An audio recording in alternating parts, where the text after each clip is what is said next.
It is 12:57 in the AM. The New York Giants lost their first game of the 2022 season officially, and Brian Daboll is his first loss. So that's that. But we're going to talk about it in this podcast episode. We'll see how long it goes. If you haven't already, like, comment, and subscribe, turn on post notifications so you know when a live stream pops or a video drops. Appreciate you all coming back. I apologize, the quality's not going to be as good. I forgot my camera in my regular recording studio, so we're going to use the Mac camera for right now. Thanks to all the people who tuned in for our live stream. I didn't expect to get that many views because it's like several people streaming the game. I appreciate everybody who tuned in, liked, commented, did all the good stuff. So, first thoughts, it brought us back down to earth, if anything. This loss brought the New York Giants and their fan base back down to earth. And I'm going to tell you straight up, the New York Giants, I predicted them to lose. The score was 20-16, and surprisingly, well, the Giants scored 16 points, so I got that right. Not that I want to be right about that. And then the Dallas Cowboys scored 23, but I predicted them to score 20. I know we'll talk about the offense and the defense and all the other crap, but this game was not on Daniel Jones. And people will say, look at his first half and all this stuff. And even Donald on the live stream was getting a little irritated with Daniel Jones missing throws and all that stuff. But in the second half, he was a different guy. The offensive line played like trash. And I get it. Listen, I'm not going to forgive Evan Neal for giving up 3 sacks. That's unexcusable. And he's going to have to work through that. He's going to have to work off of that, have a better game next week against the Chicago Bears. But I know that this offensive line is still gelling and all these other things, but the fact that the veterans are playing like trash is so unacceptable. And this is not just 1 week, this is 3 weeks. And yes, I get it. They've faced, some very tough defensive lines. And there's not going to be much of a tough defensive line next week against the Bears, but then again, I may be overlooking them. And then you got the Packers, and they got one of the Smith brothers, Preston Smith, I think. I think it's Darius Smith is now with the Vikings or whatever that situation turned out to be.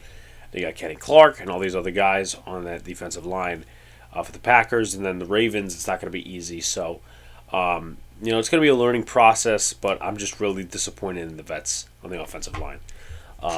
Another stress point we're going to talk about is the wide receiver core. It is built like trash. And I get it. There's certain things you can wait to call out, and there's certain things that you need to address. I think one thing I should address on here is the fact that this wide receiver core is built like trash. Here's the thing. I know a lot of people are going to say this, that, and the other thing about, Daniel Jones, whatever. Nobody respects our wide receiver core. And sometimes revisionist history can work. And not in really a good favor, but in a favor of like, okay, we got to select this guy here or whatever. You look at the wide receiver core, and we'll talk about Shep's injury and all that other garbage. Because it was horrible. He got hurt. Right now it's looking as if it's season ending. Which, I'm going to be brutally honest with you guys, and it's kind of what I am 100% of the time, if not 99.9% of the time. I'm not surprised.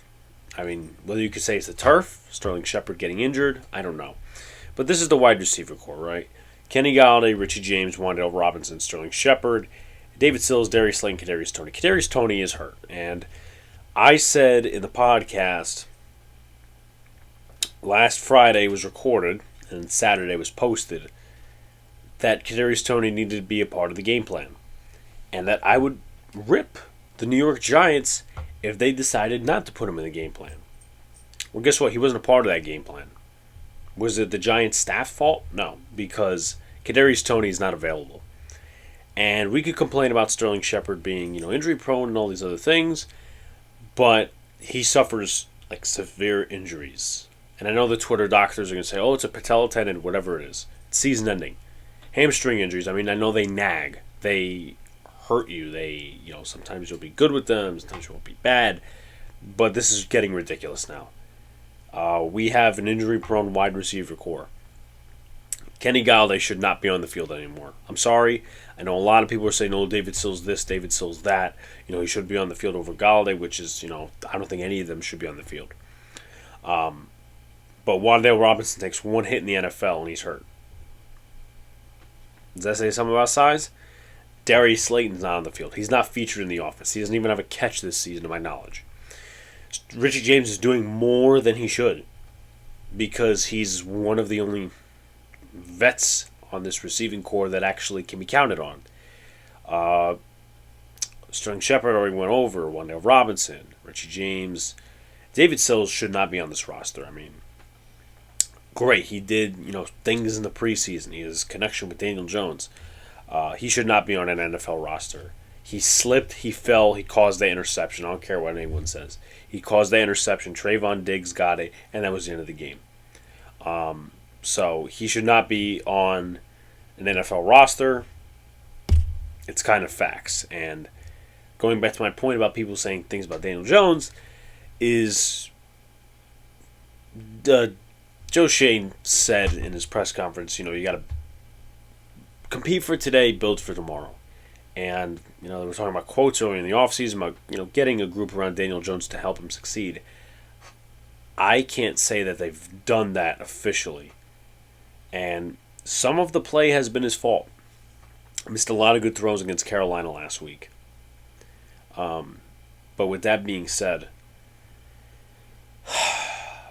it's not a good wide receiver core. We could be one of the worst wide receiver cores in the NFL. And if you want to really do revisionist history, you could go back Wan'Dale Robinson pick. You could have picked Andrew Booth. You could have picked a couple of other guys. Maybe an offensive lineman. So, it gets dicey there. The only thing that seems to be working for us in terms of weapons is our running backs and possibly our tight ends. Because our tight ends have outperformed our wide receivers. And our tight ends are just healthier and they're better. They're exceeding expectations. But that's all I'm going to say before we get into stats and stuff. So, stat-wise, we'll go over the defense because the defense is going to be something that I'm going to criticize, but at the same time, I'm going to recognize some other things as well. So with that being said, let's go into the stats. Cooper Rush, 21 for 31, 215 yards, a touchdown. Daniel Jones, 20 for 37, 196 yards, an interception. Dallas rushing game. Tony Pollard, 13 carries, 105 yards. He had a long carry of 46. Zeke Elliott had a 27-yard carry that played into his 15 carries for 73 yards and a touchdown. And Cooper Rush had 2 rushes for -2 yards. I think one of them was probably the kneel down. New York Giants rushing game. Saquon Barkley, 14 carries, 81 yards, 5.8 yards per carry. He had the big 36-yard touchdown. And that was pretty much that. Daniel Jones, 9 carries, 79 yards, 8.8 yards per carry. I mean, he had a few runs, but most of them were scrambles. Matt Breida had a carry for 3 yards, and then Richie James had a carry for 4 yards. Dallas receiving game. CeeDee Lamb, 8 receptions, 87 yards, and a tutty. Noah Brown, 5 receptions, 54 yards. Peyton Hendershot, 3 receptions, 43 yards. Jake Ferguson, 2 catches for 13 yards. Semi Fehoko, catch for 12. And then the other guys were basically non-factors. In terms of the Giants receiving game, Shep had 5 receptions for 49 yards. 4 receptions for 45 yards for Barkley. Bellinger had 4 receptions for 40 yards. Richie James had 4 receptions for 36 yards. 2 catches for 20 yards for David Sills. Chris Myrick had a catch for 6. And then Kenny Galladay had 3 targets, no catches. So let's take a look at the defensive side of the ball. Dallas' defense overall, 5 sacks, 6 tackles for a loss, and 12 quarterback hits to go along with 20 some-odd pressures, which is the most Daniel Jones has suffered in his career. They took a look at the Giants' total defense. 0 sacks, 2 quarterback hits, and 1 tackle for a loss. Not very good. Donovan Wilson, 11 tackles, a sack, a tackle for a loss, 2 quarterback hits. DeMarcus Lawrence had a day against Evan Neal. 6 total tackles, 3 sacks, 3 tackles for loss, 3 quarterback hits. Then you take a look at Chauncey Golston. He had a quarterback hit and 2 tackles. Dorrance Armstrong had a tackle, a sack, a tackle for loss, and 2 quarterback hits. Dante Fowler had a tackle for a loss. Quentin Bohanna, he had a quarterback hit. Micah Parsons had 2 quarterback hits, and Anthony Barr had a quarterback hit. So 12 quarterback hits. Surprisingly, Parsons wasn't a big factor in this game, but he was also ill. So that's, kind of played into why. With that being said, Giants defensively, 14 tackles for Julian Love. I thought he had a decent game, nothing too much to write home about. Xavier McKinney had the only tackle for loss. Dexter Lawrence and O'Shane Zimenez had the only quarterback hits. And that was pretty much that. Kind of tells you the story about the defense for the day. It's pretty much my philosophy and my opinion. But let's also go to the team stats, which plays a role. So the Giants had 22 first downs, and the Cowboys had 23. Passing first downs, the Cowboys had 12. Giants had 8. We had 10 rushing first downs, and Cowboys had 9. First downs from penalties, 2 for the Cowboys, 4 for the Giants. Third down efficiency, 5 for 13 the Cowboys were, and then the Giants were 3 for 11. Fourth down efficiency, the Cowboys were 1 for 1, and the Giants were 0 for 1. And then total plays, Giants ran 67. The Dallas Cowboys ran 61. Total yards, Giants had 336. And the Dallas Cowboys had 391. Total drives, Cowboys had 11. Giants had 10. Yards per play, Cowboys had 6.4. Giants had 5. Red zone attempts, Giants didn't even get into red zone. Cowboys were 2 for 4. Penalties, both teams had 8 penalties. Cowboys had 8 penalties for 70 yards and 8 for 57. Giants were. Giants had 1 turnover, that was the interception, and then time of possession, 32-42 for the Cowboys and 27-18 for the New York Football Giants. All right, let's go into key takeaways. Then we're going to offense, defense, stock up, stock down, some final thoughts in the end, and then we'll wrap it up. I don't think it's going to be a long podcast episode, but then again, who really likes to talk about a loss? Offensively, kind of said it before, and I'll say it again. Daniel Jones was the best player on offense. You could argue Saquon Barkley, but Daniel Jones was the head of the horse today, and it was just not enough because he was being pressured. He was being ransacked, and I was calling it early. Donald was a little questionable about Daniel Jones' play. I'm like, well, he's being hit a lot. And there was really no lanes for this and that and the other thing. Well, obviously, I was right, but do I really want to be? He was the best player on offense. And did he have a perfect game? No. He had some Jekyll and Hyde throws, but there was absolutely no supporting cast.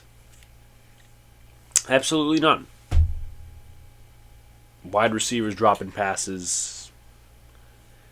Even if you're a Daniel Jones pessimist and you have your mindset, well, Daniel Jones is not going to be the future of this franchise, at least come out and admit that Daniel Jones was not his fault today.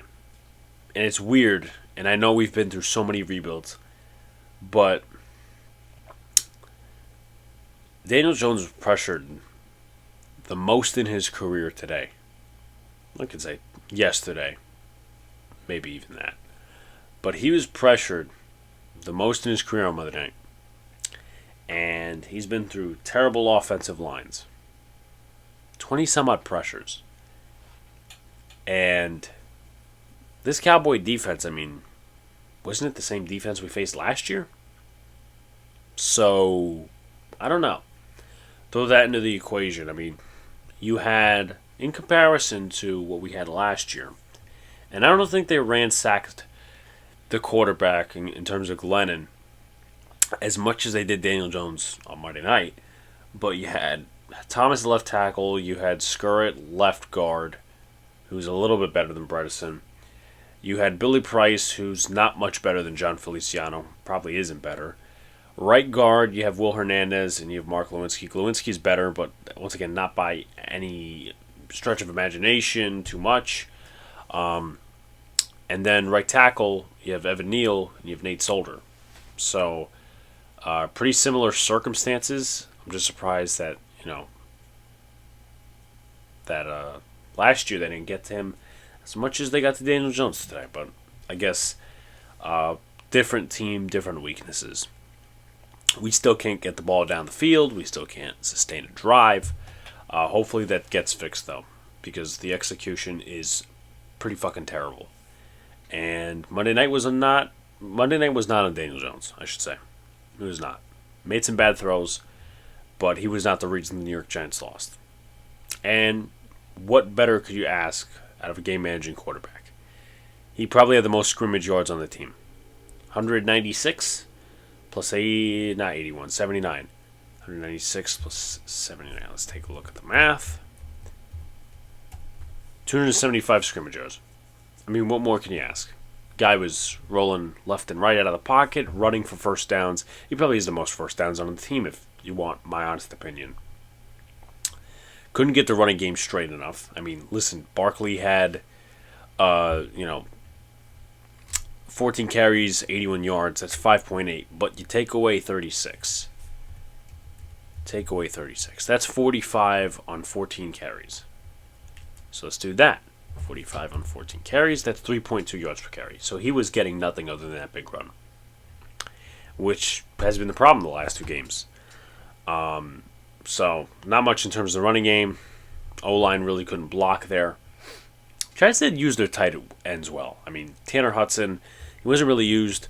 Chris Myrick had the catch, but Daniel Bellinger, he's slowly becoming a weapon that Daniel Jones could count on.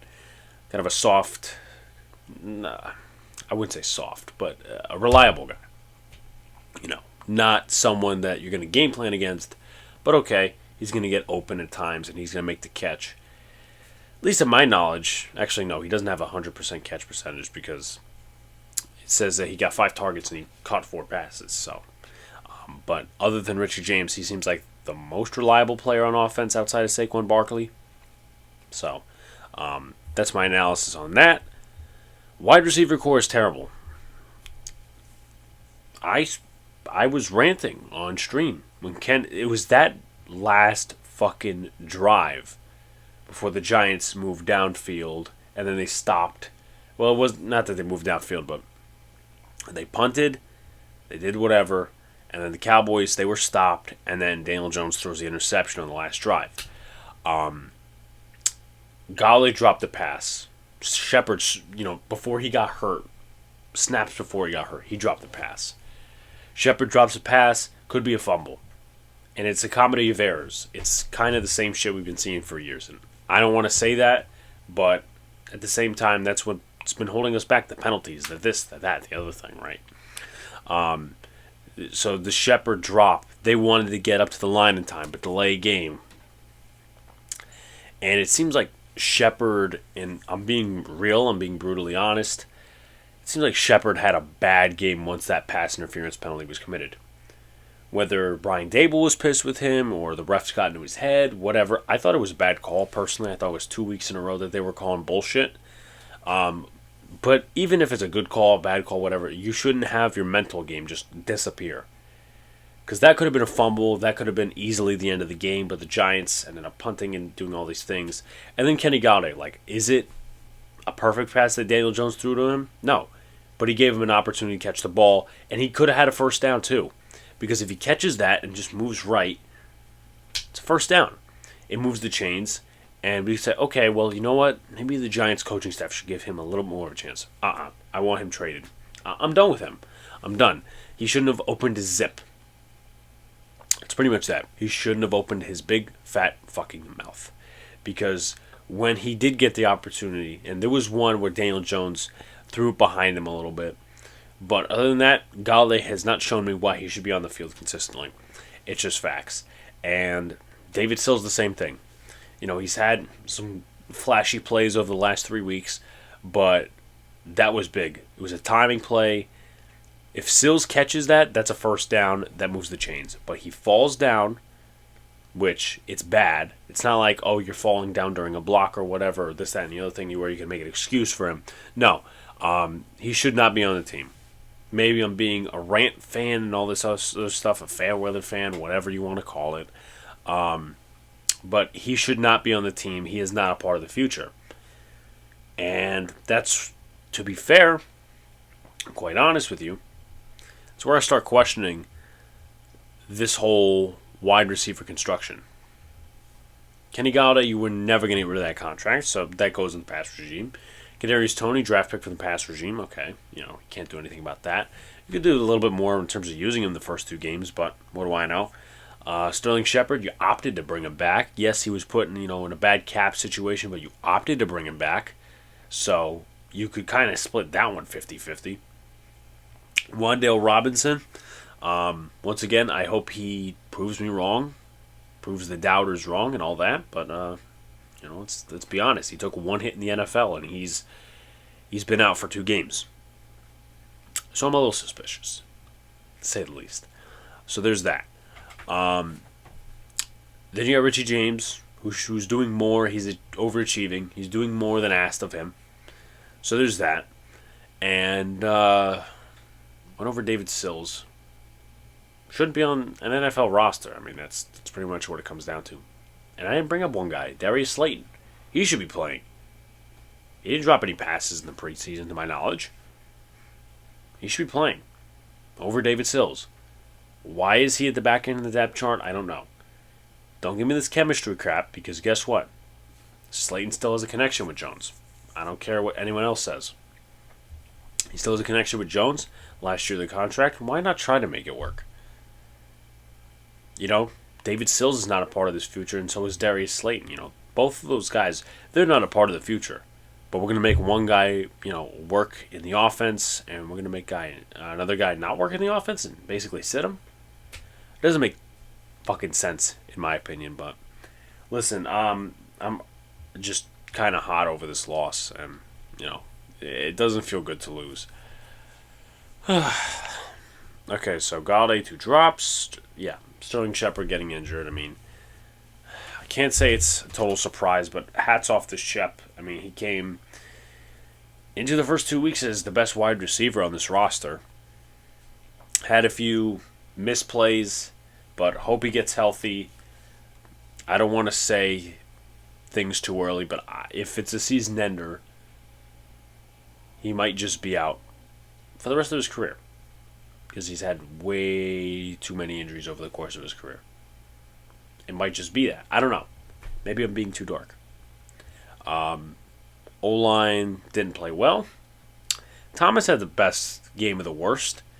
Neal didn't have a good game, which, DeMarcus Lawrence was going to pin his ears back and throw him at the quarterback. So, I don't like DeMarcus Lawrence. I think he's a scumbag, but he's also a very good player. He didn't have a sack coming into this game. Well, now he has 3. And 3 quarterback hits, 3 tackles for a loss. So, there goes that. Neal will have games like that. And I'm not too worried about Evan Neal, just as long as we see progression down the line.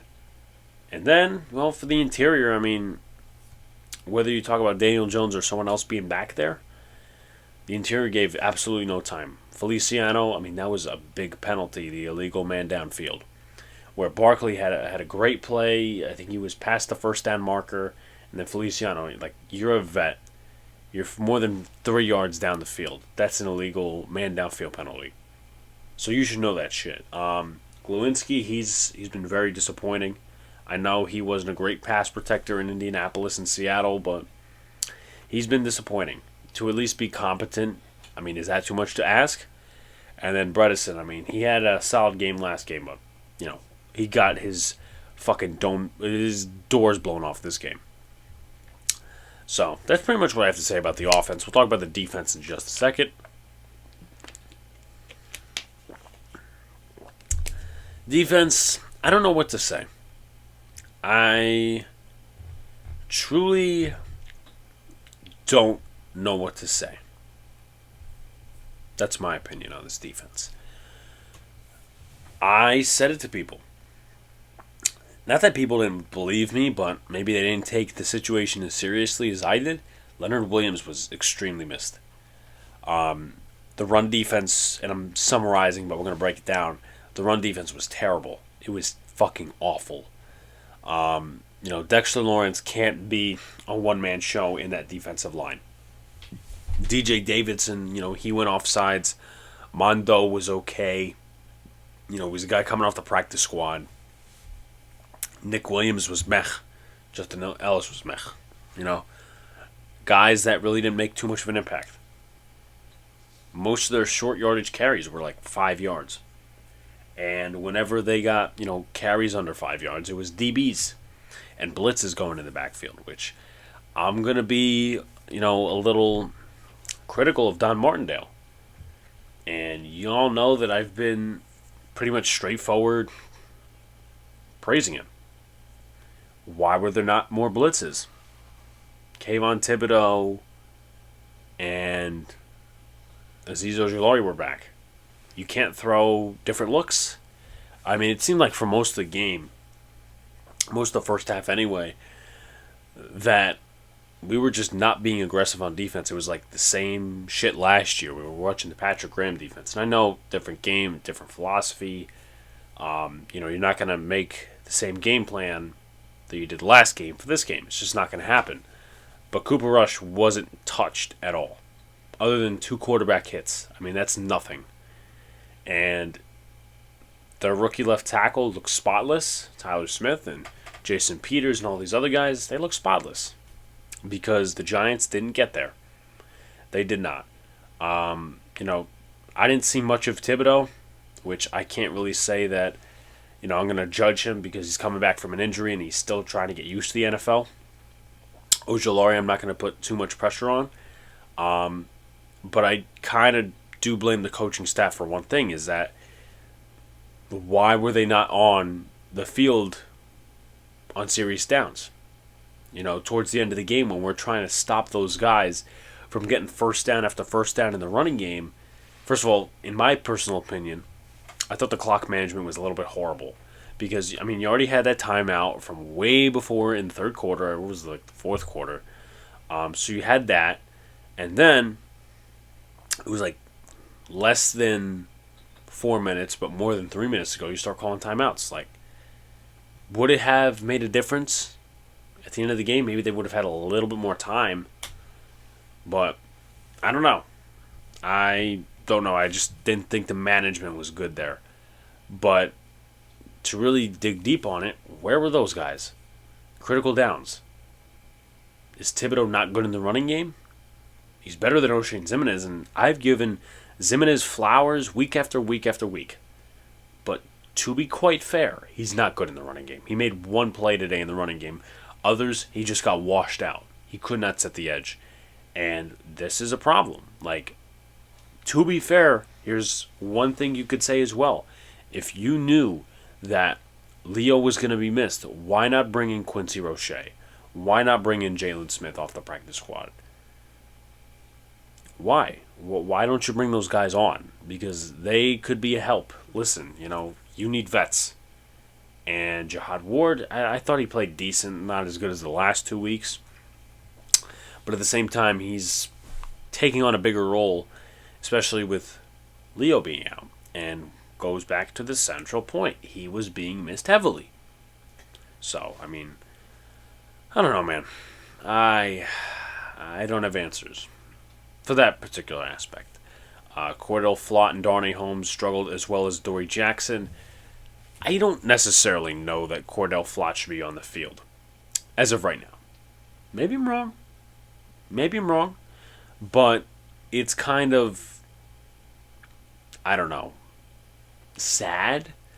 And maybe this is me just overraging, but he needs to know how to tackle. He needs to beef up, make tackles.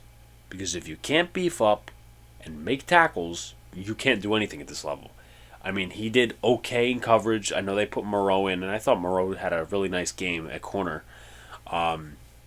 They picked on Adoree a little bit, which, in my opinion, is a product of them not going after Cooper Rush. Like, where was the blitzes? Where was that stuff? Because it was that, and then also you turn it to the other extreme where sometimes they did blitz, they didn't get home, and then guys were wide open on the back end. Peyton Hendershot, CeeDee Lamb was open, Noah Brown was open. So, but I don't understand. Like, I don't know. Maybe it's just me in my own mind. Cordell Flott should not be playing until he knows how to tackle, until he knows how to make a good form tackle. I don't think he should be playing.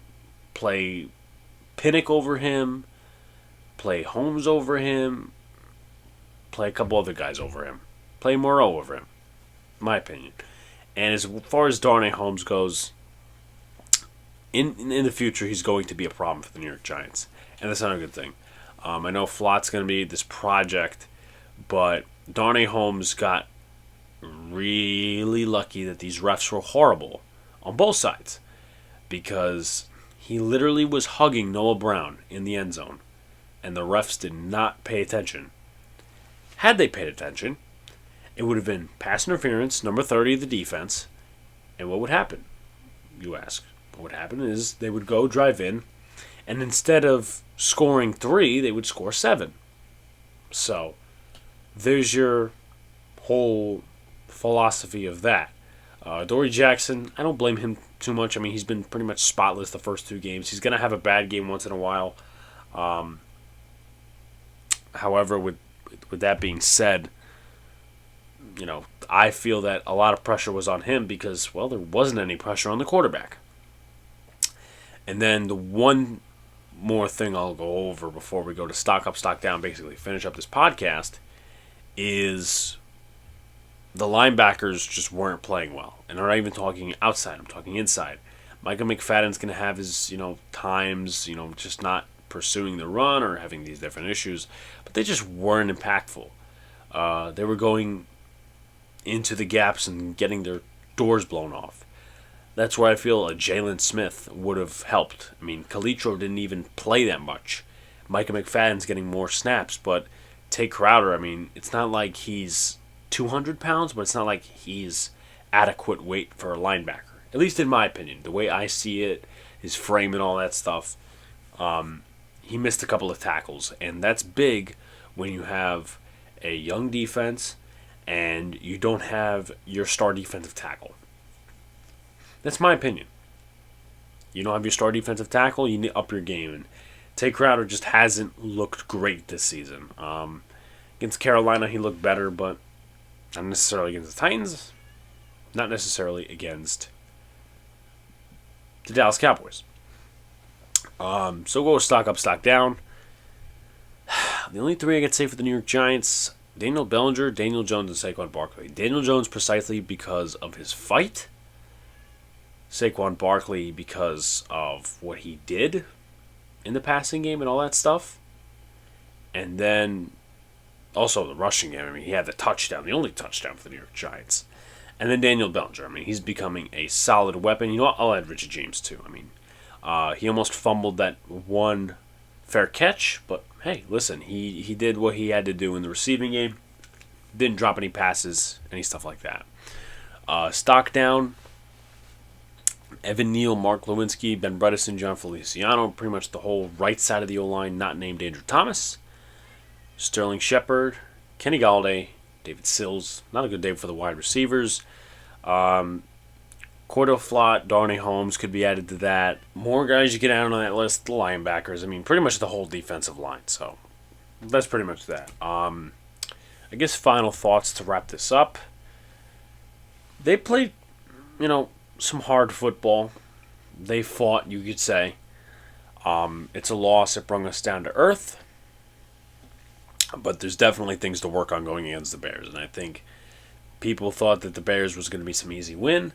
I think people thought that the Bears were going to get their doors blown off. I think it's going to be a pretty close game till the end because, to be fair, it's 2 rebuilding football teams. So, with that being said, like, comment, and subscribe. Turn on post notifications so you know when a live stream pops or a video drops. Appreciate you all coming back. Do all the good stuff. 5 stars on Apple Podcasts. Appreciate the new subscribers. Short podcast. That means, talking about a loss. So, we'll see. But appreciate you guys. We'll see you next time. Peace.